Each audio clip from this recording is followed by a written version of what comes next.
Kuya, crush mo ba ako? Paano mo nasabi? Kasi nakikita ko sa mukha mo, may gusto ka sa akin eh.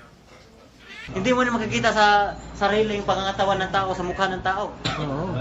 Eh bakit binigyan mo ko ng bulaklak, tapos binayaran mo pa yung nagbigay sa akin?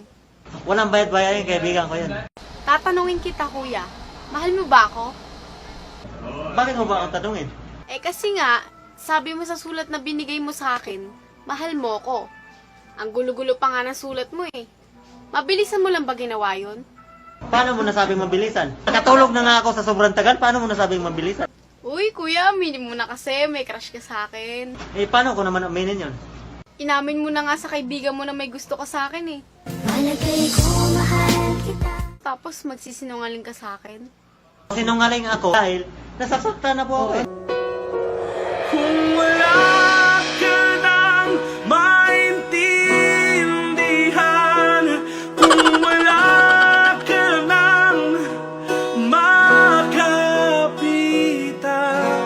kapit ka sa akin, kumapit ka